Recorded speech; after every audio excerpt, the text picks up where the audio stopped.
Hello fighters, my name is Sayan Chakravarti and welcome to our learning platform First Understand. Here we first understand then learn. So आज का जो topic है वो है force का second part. हम पिछले दिन फोर्स एंड प्रेशर चैप्टर पढ़ रहे थे, उसमें से हमने जो पढ़ा था कि व्हाट इज फोर्स, देन हमने पढ़ा था कि इफेक्ट ऑफ फोर्सेस, देन हमने पढ़ा था कि फोर्स दो तरह का होता है, एक होता है कॉन्टैक्ट फोर्स एंड दूसरा होता है non contact force. And contact force के अंडर में क्या क्या कौन सा फोर्स आता है इसके बारे में हमने जाना था। तो आज हम जो पढ़ने जा रहे हैं वो है non contact force. So first of all what is non contact force. तो नॉन कॉन्टैक्ट फोर्स ये सुनने में क्या लग रहा है कि जो फोर्स को इस्तेमाल करने के लिए उस ऑब्जेक्ट को छूने की जरूरत नहीं पड़ता है, उसे हम कहेंगे non contact force. So force which arises when two objects are not in contact with each other is called non-contact force. So non-contact force के अंडर में कौन कौन सा फोर्स आता है? फर्स्ट आता है magnetic force. So magnetic force क्या है? A magnet can exert force on another magnet or ferromagnetic substances without being contact with each other. तो क्या बोल रहा है कि जब कोई भी मैग्नेट दूसरा कोई मैग्नेट के ऊपर जो फोर्स अप्लाई कर रहा है, not only another magnet but also ferromagnetic substances. अब ये फेरोमैग्नेटिक सब्सटेंसेस क्या है?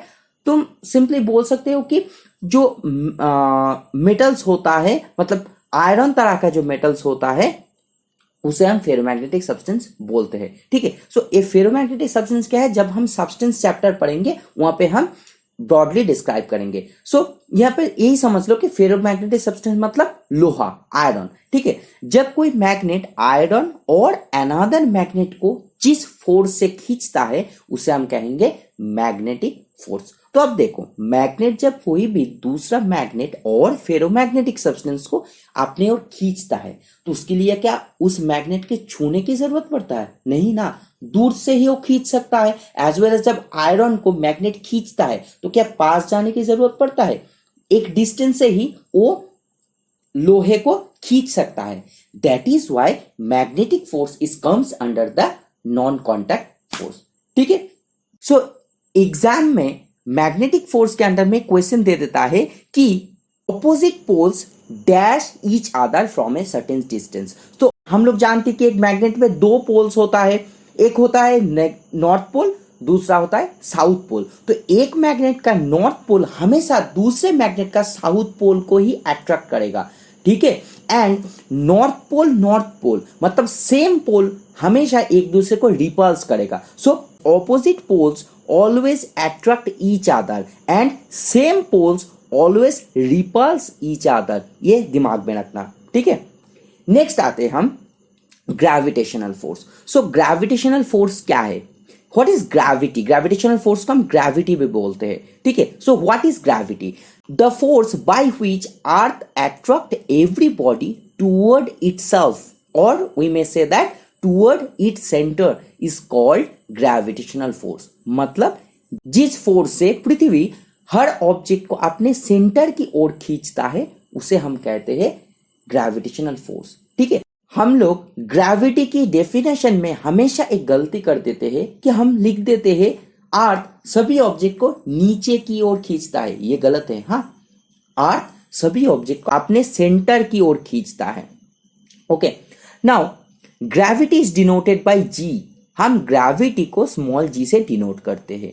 Okay, so like earth, moon, sun and other heavenly bodies have their own gravitational force. जैसे कि अर्थ का ग्रेविटेशनल फोर्स होता है, वैसे ही हर हेवनली बॉडीज का ही एक फोर्स होता है, ग्रेविटेशनल फोर्स होता है, जिससे क्या करता है वो हेवनली बॉडीज दूसरे हेवनली बॉडीज को अपनी ओर खींचता है।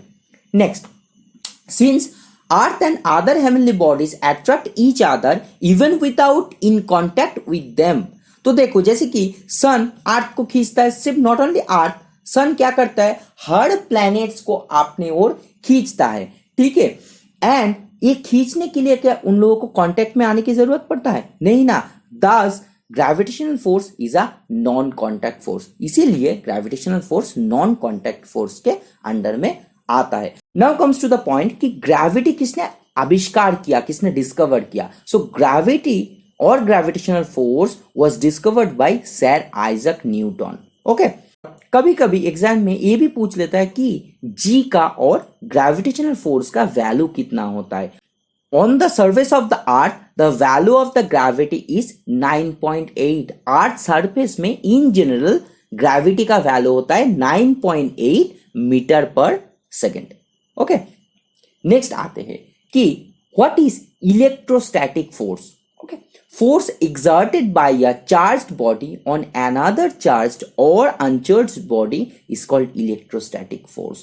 So जिस फोर्स से एक चार्ज्ड बॉडी दूसरा कोई चार्ज्ड बॉडी और अनचार्ज्ड बॉडी को अपने ओर खींचता है, हम उसे इलेक्ट्रोस्टैटिक फोर्स कहते हैं। और ये इलेक्ट्रोस्टैटिक फोर्स भी नॉन कॉन्टैक्ट फोर्स है। क्यों? क्योंकि एक चार्ज बॉडी को दूसरे चार्ज बॉडी को खींचने के लिए टच करने की जरूरत नहीं पड़ता है, दूर से ही वो दूसरे चार्ज बॉडी को खींच लेता है। That is why electrostatic force is comes under non contact force. अब जैसे कि मैग्नेट में भी हो रहा था कि नॉर्थ पोल साउथ पोल को खींच रहा था, सेम इलेक्ट्रोस्टैटिक फोर्स में भी होता है। यहां पे पॉजिटिव चार्जेस नेगेटिव चार्जेस को अपने ओर खींचता है, as well as negative charges positive charges को अपने ओर खींचता है।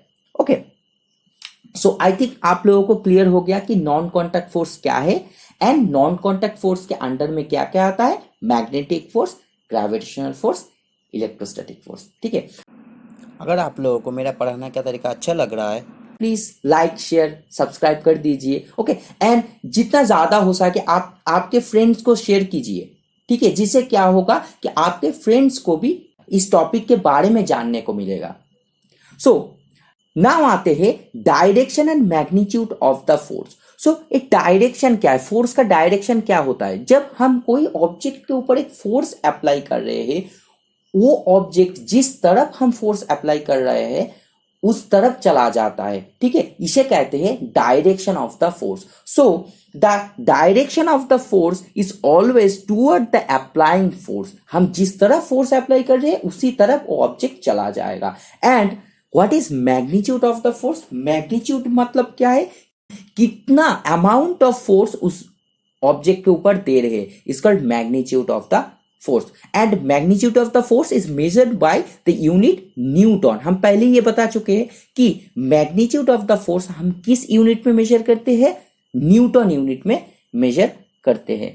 ओके, नाउ फोर्स रिलेटेड कुछ कॉन्सेप्ट्स हम यहाँ पे डिस्कस करेंगे जो कभी कभी एग्जाम में दे देता है।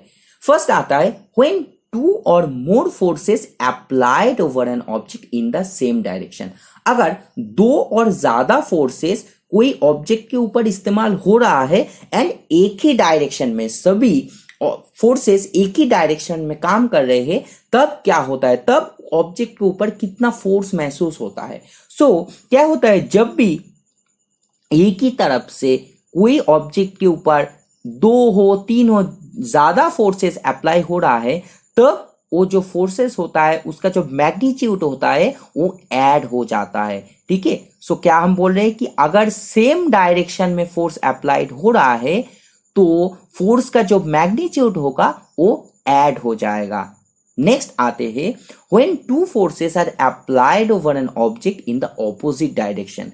अगर दो फोर्सेस ऑपोजिट डायरेक्शन में एक ऑब्जेक्ट के ऊपर अप्लाई हो रहा है, तब क्या होगा, जैसे कि पिछले बार क्या हुआ था कि ऐड हो रहा था ना, जब एक ही तरफ से फोर्स अप्लाई हो रहा है तो ऐड हो रहा था। सिमिलरली यहां पे क्या होगा, जब भी ऑपोजिट डायरेक्शन में फोर्स अप्लाई हो रहा है तब net force equals to difference between the two forces applied on that object. ठीक है, तो यहां पे देखो दो एग्जांपल्स है। पहले एग्जांपल में क्या है कि यहां पे दो तरफ से 3 न्यूटन्स का ही फोर्स अप्लाई हो रहा है, 3 न्यूटन्स का ही फोर्स अप्लाई हो रहा है। तो इस प्रॉब्लम में क्या होगा कि नेट फोर्स क्या होगा, 3 newton minus 3 newton equal to 0। मतलब इस ऑब्जेक्ट के ऊपर कोई भी फोर्स अप्लाई नहीं होगा। सेकेंड एग्जाम्पल में क्या हो रहा है, एक तरफ से 6 न्यूटन फोर्स अप्लाई हो रहा है और दूसरी तरफ से 2 न्यूटन फोर्स अप्लाई हो रहा है। तो नेट फोर्स क्या है, difference between the two forces. और difference between the magnitude of the two forces. So 6 newton minus 2 newton equals to 4 newton. तो क्या होगा, इस ऑब्जेक्ट के ऊपर 4 न्यूटन फोर्स अप्लाई होगा. एंड ये ऑब्जेक्ट किस तरफ चला जाएगा, जिस तरफ ग्रेटर फोर्स इस्तेमाल हो रहा है, मतलब 6 न्यूटन ये ज्यादा फोर्स है, तो ऑब्जेक्ट लेफ्ट टू राइट चला जाएगा. क्योंकि 6 newton force left to right apply हो रहा है, तो ऑब्जेक्ट भी लेफ्ट टू राइट ही चला जाएगा. ठीक है. So this is the overall session. I think आप लोगों को समझ में आया. तो आप लोगों को कैसा लगा, क्या क्या समझ में आया, क्या क्या नहीं आया, प्लीज मुझे कमेंट करके बताना. Thank you.